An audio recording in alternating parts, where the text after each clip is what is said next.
감사한지 모르겠습니다. 주의 영이 계신 곳에 자유함이 있다 그러죠. 이곳에 오면 참 그 자유함을 느낄 수 있어서 너무 좋은 것 같아요. 그 공기 자체가 너무 프레시해요.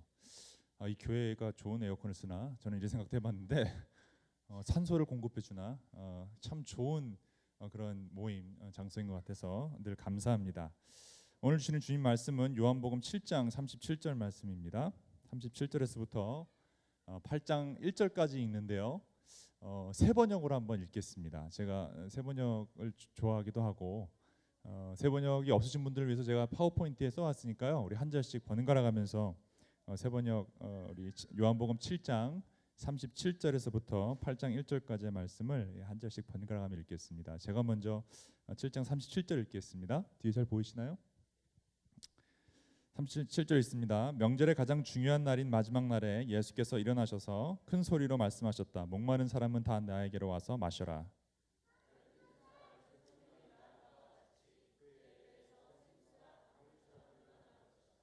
이것은 예수를 믿는 사람이 받게 될 성령을 가리켜서 하신 말씀이다. 예수께서 아직 영광을 받지 않으셨으므로 성령이 아직 사람들에게 오시지 않았다.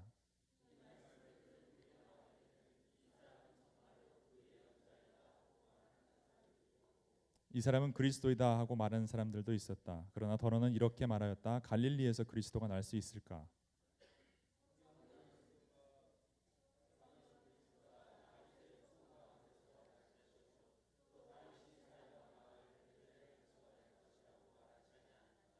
무리 가운데 예수 때문에 분열이 일어났다.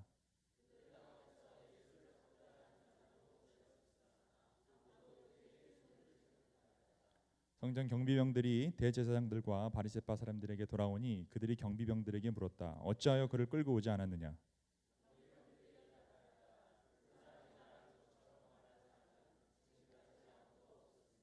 바리새파 사람들이 그들에게 말하였다. 너희도 미혹된 것이 아니냐?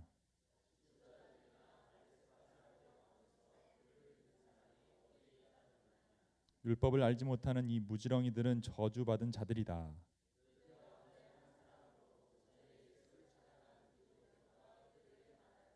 우리의 율법으로는 먼저 그 사람의 말을 들어보거나 또 그가 하는 일을 알아보거나 하지 않고서는 그를 심판하지 않는 것이 아니오.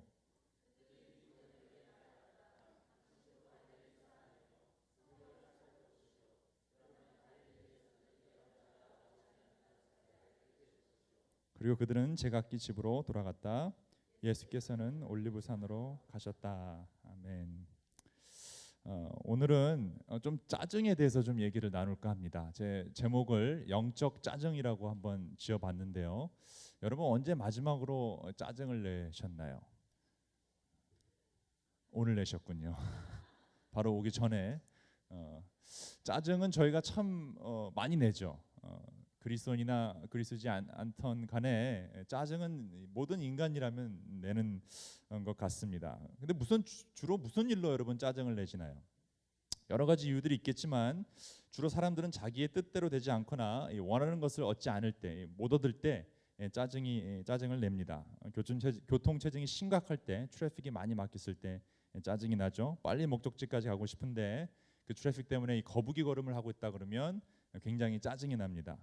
또 그 반대로 시간 맞춰 오지 않는 사람 때문에 짜증나는 사람들도 있죠. 시간 맞춰서 딱딱 왔으면 좋겠는데 매번 늦는 사람들이 있어요. 습관이죠, 그 사람들은. 그런 사람들 때문에 자꾸 미팅이 지연되고 이런 것 때문에 또 짜증을 내는 사람들이 있습니다. 또 너무나 덥거나 너무 추워도 짜증이 납니다. 제가 지난주에 한국에서 돌아왔는데요. 한국 이제 고아원 선교 때문에 갔다가 왔는데 한국이 왜 이렇게 더운지 모르겠어요. 이거는 뭐 짜증낼 수준이 아니라 그냥 열대야예요, 열대야. 밤에 더워서 잠을 못 잘 정도로 너무 더웠어요. 그래서 그 더위 때문에 너무 짜증이 나가지고 이제 뭐 목이 뭐 이게 짜증 나는 게 아니라 더위 때문에 또 추워도 그렇죠. 제 와이프는 또 추위를 잘 못하는데 추우면 그렇게 짜증을 내요. 그래서 제가 이렇게 꼭 안아주곤 하지만 또 너무 추워도 짜증을 내곤 합니다. 인간은 가장 그 기본적인 욕구를 채워주지 않을 때, 못했을 때 짜증을 내곤 합니다. 저는 이 보기와 달리 다른 거 다 잘 참는데요. 짜증을 안 내는데 이 배고픈 거 잘 못 참습니다. 그래서 배가 고프면 짜증을 냅니다. 트래픽 걸리는 것도 참을 수 있고 더위나 추위도 잘 참을 수 있는데 배고픈 걸 참 못 참아요. 저는 참 그걸 잘 몰랐어요. 사실 제가 배고프면 짜증을 낸다는 사실을 몰랐는데 제 와이프 때문에 알았습니다.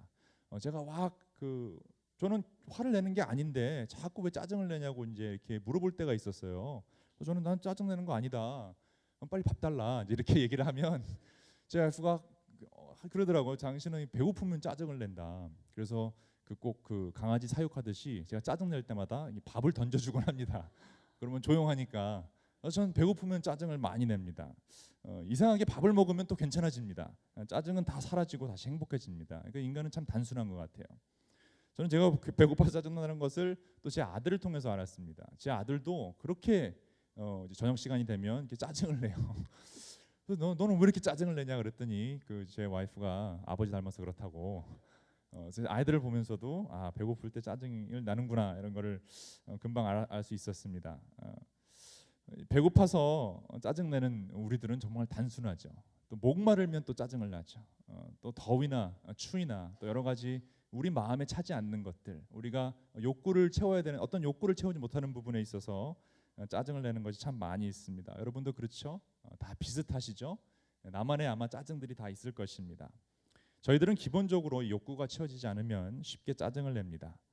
그 욕구를 해결해달라는 표현으로 짜증을 내게 됩니다. 그래서 사실 여러분 짜증 자체가 표현하는 방법에 있어서 나쁜 것일 수는 있지만 어떻게 보면 짜증 자체는 그렇게 나쁜 것으로만 볼 것은 아니라고 생각합니다. 어떻게 보면 저희들이 채워지지 않는 그 욕구에 대한 표현, 굉장히 인간적인 표현이 아닐까, 우리가 가지고 있는 그 연약함 중에 하나가 아닐까 저는 이렇게 생각합니다. 아기들을 보면 잘 알 수 있죠. 아기들은 자신들의 욕구를 우는 것으로 표현합니다. 젖달라고 울고 기저귀 갈아달라고 울고 안아달라고 울고 재워달라고 막 울죠. 그 욕구가 채워지지 않으면 어떻게 할까요? 더 짜증내서 울죠. 아주 짜증날 정도로 소리를 지르면서 웁니다. 애를 키워보신 분들은 아마 다 아실 거예요. 그렇게 짜증을 내면서 원하는 것을 달라는 표현을 하고 있습니다. 그래서 나는 어떨 때 주로 짜증이 나는가를 살펴보면, 가만히 돌아봤을 때 내가 주로 어떤 일에 짜증을 내는가를 잘 연구해보면 요즘 내가 가장 원하는 것이 무엇인가를 잘 알 수 있습니다. 그렇죠?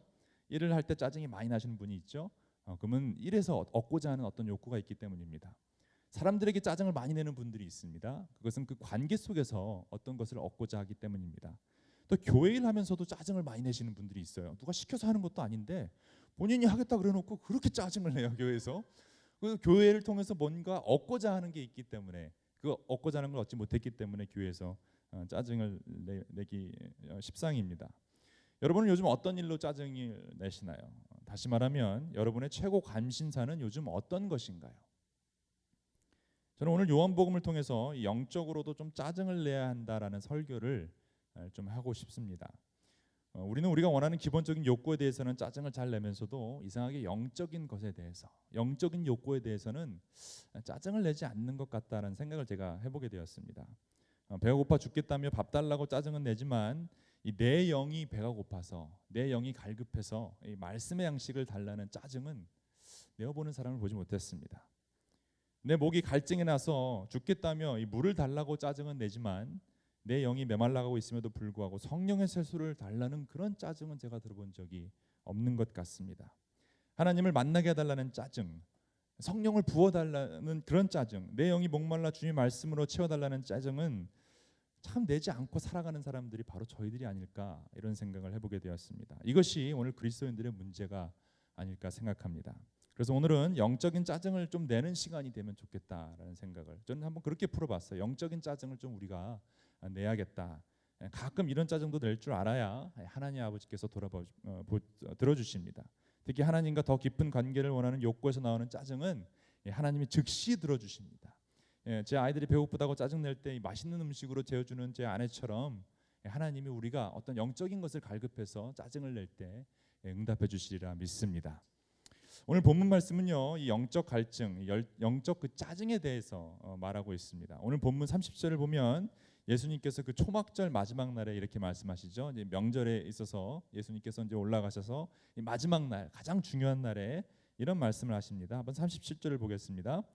명절의 가장 중요한 날인 마지막 날에 예수께서 일어서셔서 큰 소리로 말씀하셨습니다. 목마른 사람은 다 내게로 와서 마셔라. 나를 믿는 사람은 성경이 말한 바와 같이 그의 배에서 생수가 강물처럼 흘러나올 것이다. 요한의 기록에 의하면 예수님께서 가장 중요한 날인, 명절의 가장 중요한 마지막 날인 그 날에, 그 시간에 사람들에게 이런 말씀을 선포하셨다고 합니다. 목마른 사람들은 다 내게로 오라. 나를 믿는 사람은 그 배에서 생수가 강물처럼 흘러나올 것이다. 여러분 이게 뭔가요? 복음이죠. 목마른 사람은 나에게 오라는 거죠. 예수님께서 복음을 전하고 계십니다. 나에게 오면 지금 갈증에 빠져 있고 목이 마르고 어떤 영적인 체험이 없어서 갈망하는 사람들이 있다면 나에게로 와라. 그러면 그 배에서 이 강물처럼 흘러나오는 생수가 나올 것이다라고 말하고 계신 것입니다. 여러분 이 당시 사람들에게 그 사람의 몸 부위 중에서 배는 굉장히 중요한 부위를 나타내는 곳입니다. 이 배 부분은요 자신의 영이 존재한다는 곳이라고 믿고 있었습니다. 몸과 마음과 영혼의 중심을 이 배로 여겼습니다. 우리는 보통 이 마음이나 심장이라고 생각할 텐데 이 당시 사람은 이 배에 그 영어로는 gut이라 그러죠. gut feeling이라는 게 있잖아요. 그 영어로 표현할 때 gut feeling 그런 알 수 없는 gut feeling이 있다는데 그게 바로 이 배에서 나오는 feeling을 얘기하는 것입니다. 그래서 배에서 생수가 강물처럼 흘러나온다는 뜻은 우리 몸의 그 중심으로부터 내 영혼의 중심으로부터 주님의 그 생수가 넘칠 것이다라는 표현입니다. 주님께서 불쌍히 여기셨다라는 표현도 이 배에서부터 나오는 동정심이라고 이제 성경에서 표현을 하고 있거든요. 마음이 움직였다가 아니라 이 배에서부터 우러나오는 왜 여러분 그 굉장히 그 부끄러우거나 쑥스러운 일을 당할 때 배가 이상할 때가 있잖아요. 바로 그 느낌입니다. 그리고 어디 갔을 때 망신을 당했을 때 왜 배가 아주 이상한 그런 배가 아픈 그런 느낌. 그게 바로 이제 그 배에서부터 우러나오는 그런 진심이라는 것인데 그 배가 바로 오늘 성경이 말하고 있는 그 부위입니다. 우리가 흔히 쓰는 마음 움직여 도와줬다는 표현을 이 당시 말로 하자면 배가 움직여서 그 것이 움직여서 도와줬다라고 할 수 있습니다. 배에서 생수가 나온다는 것은 내 영혼의 중심이 주님으로부터 받은 은혜로서 차고 넘친다라고 이해하시면 됩니다.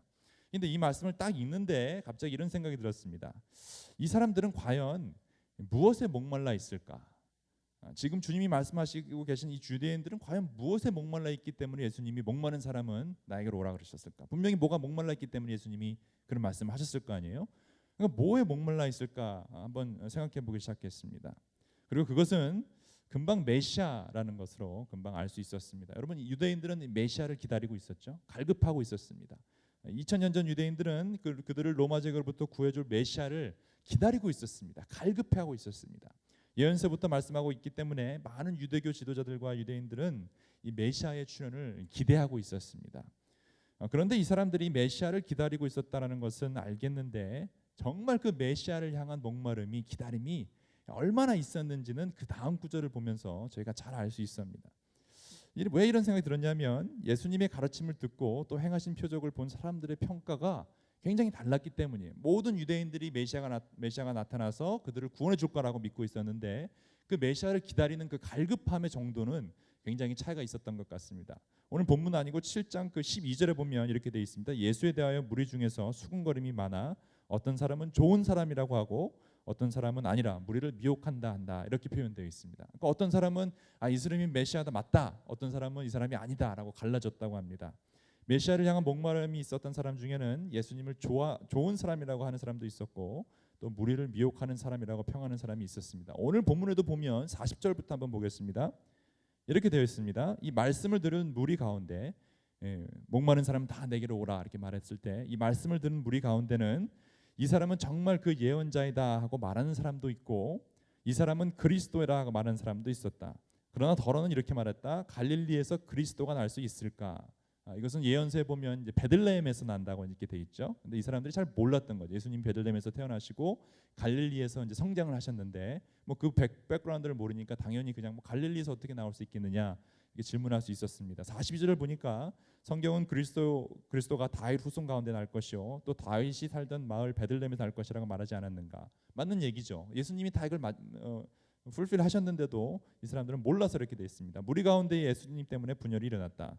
그들 가운데서 예수를 잡고자 하는 사람도 몇 있었으나 아무도 그에게 손을 대지는 못했다. 45절 성전 경비병들이 대제사장들과 바리새파 사람들에게 돌아오니 그들이 경비병에게 물었다. 어찌하여 그를 끌고 오지 않았느냐. 그러니까 그 지도자들이 아마 잡아고 오라고 주문을 했던 것 같아요. 근데 그 경비병들이 그냥 돌아왔습니다. 그리고 그들의 대답이 굉장히 재미있습니다. 46절을 보겠습니다. 경비병들이 대답했습니다.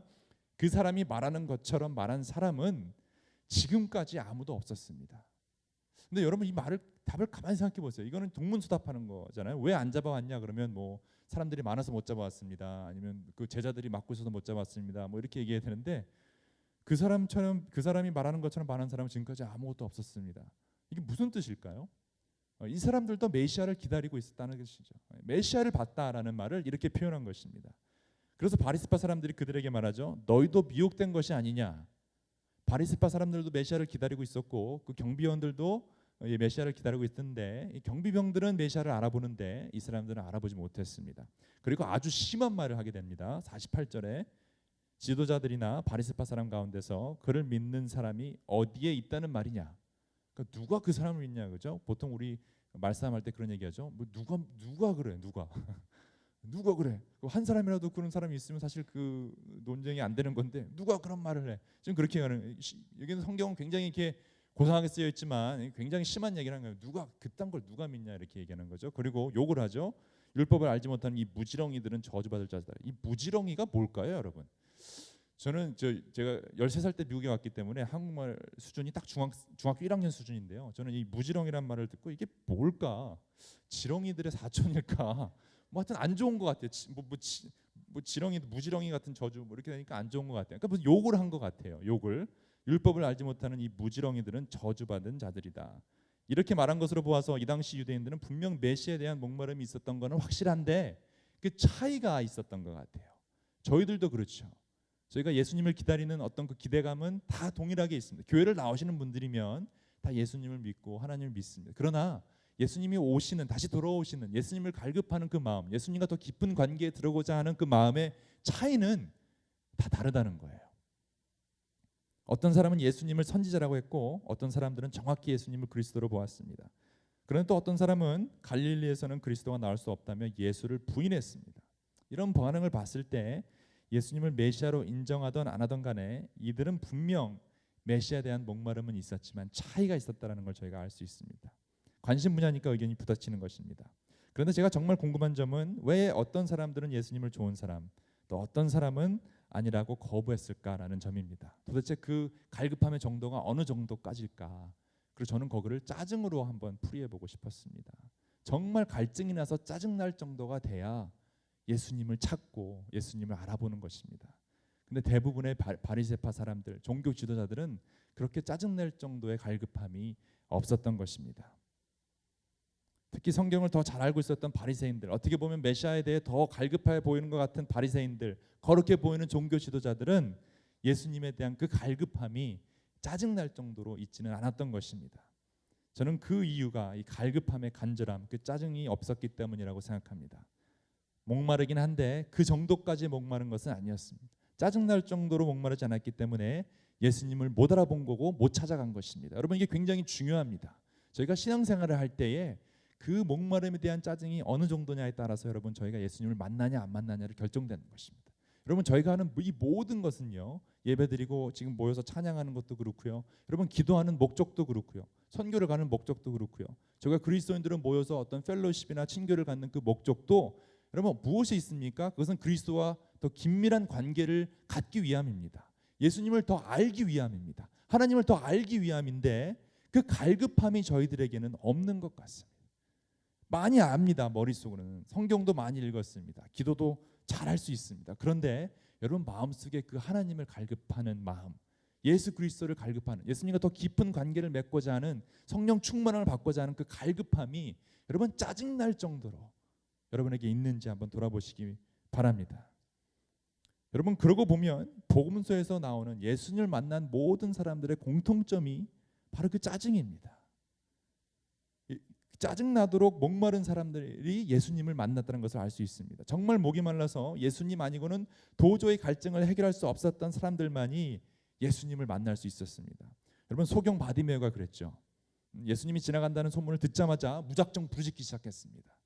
여러분, 그냥 소리를 질렀습니다. 다윗의 왕 예수시여, 소리 질렀습니다. 주위에서 조용히 하라고 해도 소용이 없었습니다. 짜증내듯이 주님을 원했습니다. 그리고 주님을 만나서 그 갈증이 해소됐습니다. 세리장 삭개오도 그랬죠. 그 당시 여러분 어른이 예수님 뭐 어떤 걸 보려고 그 나무 위에 올라간다는 것은 굉장히 부끄러운, 상상할 수 없는 일이었습니다. 그런데 이 삭개오는 세리장이었습니다. 그러니까 어느 정도 위치에 있었던 사람이고 돈도 많았던 사람입니다. 그리고 유대인들에게 미움을 받았던 이 세리들이 굉장히 미움을 받았거든요. 유대인들의 돈을 뜯어먹는 사람이었기 때문에. 그런 사람이 많은 사람들이 다 볼 수 있는 나무 위에 올라간다는 건 굉장한 갈급이 있었기 때문에 그랬습니다. 나무 위에 올라간다는 것은 예수님에 대한 그 갈증의 표현이었습니다. 예수님을 보고 싶었습니다. 예수님을 만나고 싶었습니다. 예수님과의 더 깊은 관계를 갖고 싶었습니다. 짜증나도록 주님을 원했습니다. 그랬더니 예수님이 만나 주셨습니다. 그의 갈증도 해결되었습니다. 여러분, 오늘 본문에 나오는 니고데모도 마찬가지입니다. 여러분, 밤에 몰래 니고데모가 바리새인인데요, 다른 사람들의 눈도 있고 하고 아마 제 생각에는 밤에 예수님을 정말 만나고자 했던 그 갈급함이 있었던 것 같습니다. 이 니고데모가 밤에 예수님을 찾아왔습니다. 예수님에 대한 갈증이, 메시아에 대한 그 갈증이 짜증날 정도로 있었기 때문에 이 니고데모는 밤에 몰래 찾아와서 예수님을 만나게 됐습니다. 오늘 본문에서도 이 니고데모 이야기가 나오죠. 대부분의 바리새파 사람들이 예수님을 미워하고 있는 상황이었기 때문에 예수님을 옹호하는 발언이나 어떤 그 예수님을 향한 발언을 했을 경우에 완전히 이 사람은 그냥 그 왕따가 됩니다. 완전히 그냥 뭐라 그러죠? 그 무덤에 처박힌다 그러나요? 그 뭐 한국말 표현이 있던데 그냥 사라지죠. 왕따가 되는 그런 상황입니다. 그런데도 이 니고데모는 이런 말을 하게 됩니다. 50절부터 그 상황을 한번 보겠습니다. 50절에 그들 가운데 한 사람으로 전에 예수를 찾아간 니고데모가, 그러니까 요한이 정확하게 기록을 하고 있죠. 그들에게 말하였습니다. 그러니까 니고데모도 바리새파였기 때문에 그 바리새파 모임에 지금 있는 상황입니다. 우리의 율법으로는 먼저 그 사람의 말을 들어보거나 또 그가 하는 일을 알아보거나 하지 않고서는 그를 심판하지 않는 것이 아니요. 이게 무슨 말인가 하면 분명히 율법을 따른다고 한다고 했는데 율법을 보면 그 사람을 데려다 놓고 얘기를 한번 들어보고 심판을 해야지, 어떻게 들어보지도 않고 그렇게 무참하게 무지렁이라는 표현을 쓰면서 저주를 하느냐, 그건 잘못됐다라고 선포하는 것입니다. 예수님을 옹호하는 발언이죠. 그들이 니고데모에게 말했죠. 당신도 갈릴리 사람이요, 성경을 살펴보시오. 그러면 갈릴리에서 예언자가 나오지 않는다는 것을 알게 될 것이요.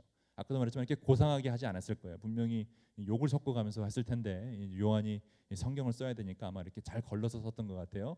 굉장히 심하게 지금 이제 니고데모를 왕따시키는 것입니다. 여러분, 니고데모는 갈급했습니다. 그런데 그 갈급함이, 그 짜증이 예수님을 만날 수 있게 된 것입니다. 여러분, 그 외에 예수님께서 고쳐주신 모든 병자들, 가난한 사람들, 죄인들, 이들 모두가 너무나 심한 갈증으로 짜증이 날 정도로 예수님이 원했던, 그래서 예수님을 만날 수 있었던 사람입니다. 성경을 보면 여러분 계속해서 나옵니다. 예수님을 향한, 예수님을 만나고자 하는 그 갈증, 그 짜증 때문에 예수님을 만날 수 있었던 것입니다. 여러분, 이것이 오늘 본문을 통해서 우리가 배워야 할 아주 중요한 레슨입니다. 여러분은 얼마나 예수님께 목말라 있으신가요? 아니, 예수님을 향한 목마르다는 그 표현이, 그 느낌이 무엇인지 여러분 아시나요? 얼마나 성령 충만에 대해 여러분 갈급해 있으신가요? 여러분, 성령 충만함, 또 예수님을 알고자 하는 마음, 이게 같은 거라는 거 여러분 아시죠? 하나님을 알고자 하는 그 마음, 하나님과 깊은 관계를 갖고자 하는 마음이 이 성령 충만함을 갈급한다는 거 여러분 아시죠? 오늘 39절에 보면 정확히 나와 있습니다. 예수님께서 목마른 사람은 나에게 오라, 내가 오면 다 그 생수를 준다라고 표현하셨을 때 그 다음에 이렇게 얘기하십니다. 이것은 예수를 믿는 사람이 받게 될 성령을 가르쳐서 하신 말씀이다. 예수께서 아직 영광을 받지 않으셨으므로 성령이 아직 사람들에게 오시지 않으셨다. 예수님이 올라가시면서 성령을 받으라 그러셨죠. 예수님을 알고자 하는 마음, 하나님을 알고자 하는 그 갈급함은 꼭 성령 충만함을 말하고 있는 것입니다. 정말 성령 충만에 목말라서 짜증이 날 정도로 예수님을 찾고 성령님을 찾고 계시는 분들이 여러분 이곳에 계신지 여러분 저는 궁금합니다. 여러분, 목마른 사슴이 시냇물을 찾아 헤매이듯이 내 영혼이 주를 찾기에 갈급하나이다라는 찬양 아시죠? 여러분, 그 찬양 아마 다 불러보셨을 것입니다. 여러분, 목마른 사슴이 시냇물을 찾는다는 그 표정, 그 표현이 여러분 어떤 것인지 아시나요? 보셨나요? 저는 못 봤어요. 근데 우리는 그 찬양을 너무 잘 불러요, 그죠? 목마른 사슴, 뭐 보지도 않았는데. 여러분, 근데 저는 목마른 사슴이 그 시냇물 찾아 갈급하는 것보다 더한 걸 봤어요. 목마른 20명의 단기 선교사들이 갈증이 나서 막 물을 찾기에 갈급한 표정을 봤는데 정말 가관이었습니다. 제가 대학생 때 우즈베키스탄 단기 선교를 갔는데요. 그 우즈베키스탄의 그 타시켄트라는 수도에 있다가 다른 곳에 사마리칸트라는 도시로 이제 가야 되는데 비행기를 타고 가야 됐어요. 1시간 반 정도. 근데 우즈벡 비행기는요, 여러분 놀랍게도 에어컨이 나오지 않아요. 근데 우즈벡 여름에는 그 한 110도 정도 되거든요. 그럼 110도에 밖에가 110도니까 얼마나 덥겠어요. 그 땡볕을 받은 그 비행기 안에는 굉장히 덥죠. 그러니까 거의 그 불가마 찜질방에 그냥 타고 간다고 생각하시면 돼요. 비행기를 딱 타고 가는데 너무 더워서 땀이 비오듯이 오고 정말 탈진 상태가 됐어요. 근데 저희가 아무도 물을 갖고 오지 않았어요. 왜냐하면 여러분 비행기를 타면 뭘 주죠? 음료수를 주잖아요. 아, 뭘 먹을까? 콜라를 먹을까? 사이다를 먹을까? 뭐를 오렌지 주스를 먹을까? 딱 탔는데 딱 뜨고 나서 30분 뒤에 이제 오더라고요. 이렇게 그 플라이트 어텐던스가 이렇게 오는데 뭘 이렇게 물어봐요. 물은 안 주고 알고 봤더니 어디까지 가느냐고 그거를 물어보고 물을 안 주는 거예요. 아무도 물을 갖고 오지 않았는데 너무 더운데 그 안에는 땀을 흘려서 갈증이 정말 이건 짜증이 아니라 거의 죽을 정도로 정말 목이 말랐습니다. 거기에다가 여러분 우즈벡 그 비행기는요 그 마을 버스 같아요. 제 옆에 닭을 갖고 타셨어요. 어떤 분이 그 더운 상태에서 그 닭 비린내와 함께 그 1시간 반을 타고 가는 거는 정말 여러분 이건 견딜 수 없는 정말 찜닭이죠. 살아있긴 하지만 그런 상황에서 가서 비행기가 내렸는데요. 여러분 비행기가 20명이 저희가 같이 갔는데 비행기가 내리자마자 밖을 나가면서 저희 20명의 그 단기 선교사들이 거룩한 단기 선교사들이 제일 먼저 한 짓이 무엇일까요? 물을 찾아가는 목마른 사슴 시냇물 찾을 것까지도 없고요. 이 20명의 이 단기 선교사들이 갈증이 나서 거의 실신 상태에서 물을 찾으러 갈 때의 모습은 와 여러분 이거는 진짜 돈 주고도 구경 못하는 것입니다. 인간의 본능을 건드리니까 여러분 정말 목 사고 뭐고 없어요. 그땐 제가 대학생이었기 때문에 목 사고 뭐고 없고 뭐 장로님이고 뭐고 없고 뭐 팀 리더고 뭐고 없어요. 먼저 가서 짐도 다 신경도 안 해요. 우리 미니스트리 짐 다 그냥 물 찾느냐고 물 사 먹느냐고 다 난리였습니다. 여러분 저희가 목이 마르면 정말 죽을 만큼 갈증이 생기면 여러분 그렇게 돼요. 다른 거 아무것도 안 보이고 물만 보이게 됩니다. 여러분 그런 경험을 영적인 경험을 해보셨나요? 아무것도 아니고 주님 정말 제가 주님을 갈급합니다. 주님을 더 깊이 알기 원합니다. 하나님 주님과 더 깊은 관계에 빠지기 원합니다. 그 갈급함 때문에 짜증이 나서 주위 사람들 정말 생각 안 하고 정말 주님만 바라보고자 하는 마음, 주님만 붙잡고자 하는 마음, 여러분 그런 마음을 마지막으로 경험해 보신 적이 언제신가요? 여러분 저희들의 영혼의 목마름도 마찬가지여야 합니다. 여러분 인간의 목마름을 느끼지 못한다는 것은 죽었음을 의미하죠. 살아있다면 생명의 필수인 물을 찾기 나름입니다. 그리고 그 목마름이 최극도로 달하면 무슨 수를 써서라도 물을 찾으려고 할 것입니다. 여러분 지금 내 영혼도 마찬가지죠. 지금 내가 주님의 말씀에 이 성령의 생수에 갈급해 있지 않으면 이 둘 중에 하나입니다. 정말 성령 충만해서 내 삶이 즐거워서 하루하루의 삶이 익사이팅해서 살고 있든지 아니면 죽었든지. 여러분 죽은 시체는 갈증을 느끼지 못하죠. 여러분 영혼의 상태가 어떤지 오늘 한번 돌아보셨으면 좋겠습니다. 여러분의 삶은 성령 충만한 삶을 살고 계신가요? 아마 대부분의 그리스도인들이 저를 비롯해서 그렇다고 말할 수 있는 분들이 아마 별로 없을 것입니다. 그렇다면 여러분 저희가 주님을 갈급해야 합니다. 짜증을 낼 정도로 갈급해야 합니다. 주님을 찾아야 하는 것입니다. 여러분 시체 같은 삶에서 벗어나야 하는 것입니다. 이상하게 대부분의 이 한국 그리스도인들은 이런 면에 약한 것 같습니다. 점잖게 또 조용조용 그 갈급함을 채우려고 합니다. 기도도 조용히 하고 찬양도 조용히 하고 손드는 사람도 별로 없고 아까 여기 찬양 인도하시는 분이 찬양하면서 같이 점프 하자고 막 그랬을 때 사실 저는 하고 싶었지만 여러분이 안 할 줄 알고 제가 안 했습니다.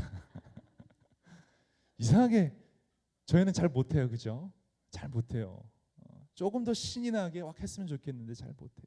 그래서 어쩔 때는 저는 혹시 여기서 순복음 교회 출신이 있을지 모르겠지만 그분들이 참 부러울 때가 있어요. 저는 장로교 출신이라 어렸을 때부터 그냥 장로교에서 쭉 커가지고 그냥 그런가 보다 하고 신앙생활을 했어요. 근데 그 순복음 교회 가 보니까 와 난리가 나더라고요. 그런 거 좋잖아요. 또 제가 흑인 교회를 한번 갔는데 거기는 뭐 무슨 순복음이 아니라 무슨 순복 200% 순복음이 너무 신나게 찬양하고 막 부르짖고 이런 춤추는 모습에 너무 도전이 됐어요. 흉내내려고 그러다가 이제 제 와이프가 하지 말래서 못했는데 여러분 저희가 그런 갈급함이 좀 있어야 되지 않을까요? 비록 몸이 좀 몸칠해서 안 따라주더라도 내가 혼자 기도할 때 아무도 안 보는 그 순간에 예수님을 갈급하는 그 마음이 너무나 강렬해서 짜증을 좀 내는 그런 그리스도인의 모습이 나와야 되지 않을까요? 육의 배고픔과 목마름에 대해서는 짜증을 내서라도 채우려고 하는데 영에 대한 배고픔과 이 목마름에 대해서는 그 정도까지 못하는 것이 솔직한 저희들의 심정이 아닐까 싶습니다. 여러분, 이것에 저희가 반성하고 회개해야 할 것입니다. 여러분, 제가 그 유도를 배우고 있는데요. 제 아들이 유도를 배워서 데려다주고 왔다 갔다 하기가 좀 그래서 그냥 같이 한번 배워보자 그래서 그냥 옆에서 그냥 조금씩 배우고 있는데, 유도를 배우면서 제가 제일 유익했던 시간이 다 끝나고 나서 무릎을 꿇고 반성하는 시간이 있어요. 무릎 꿇고 이제 마스터가 반성 그러면 반성하고 이제 침묵의 시간을 가져요. 정말 반성해야 되는 거예요. 내가 오늘 하루는 어떻게 유도를 잘 열심히 했나. 근데 요즘은 교회에서 그 반성의 시간들이 좀 없는 것 같아요.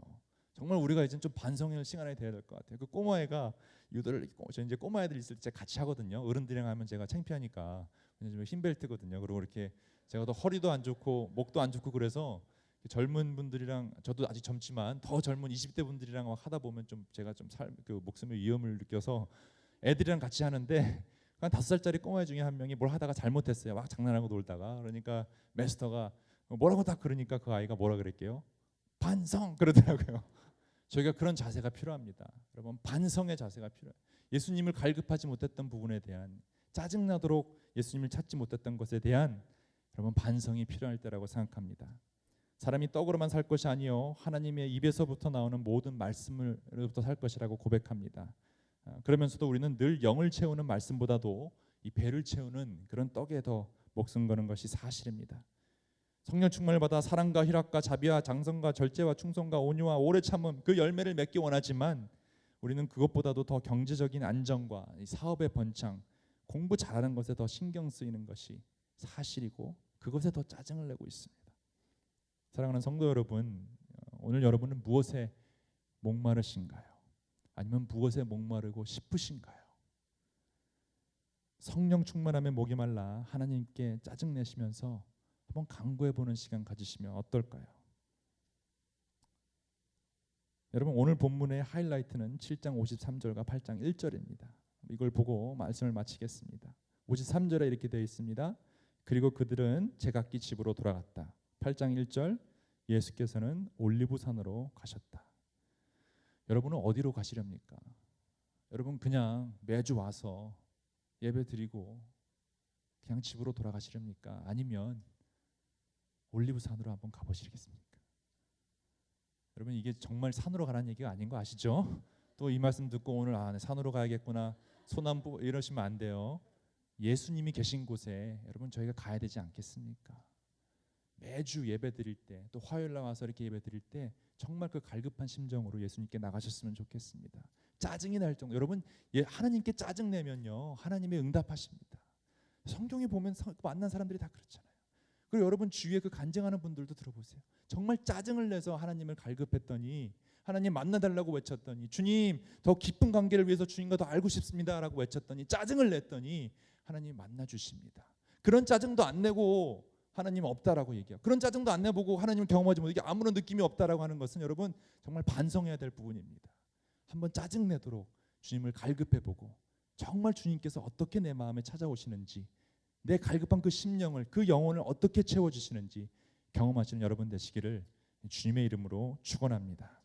같이 기도하는 시간 갖겠습니다.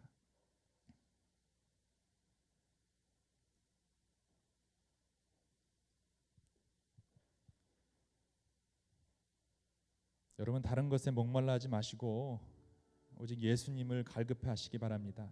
영적으로 짜증 좀 내시길 바랍니다. 여러분, 괜찮습니다. 영적으로 갈급해서 내는 짜증은 하나님께서 다 받아주십니다. 그러므로 성령 충만을 받을 때까지 영적 짜증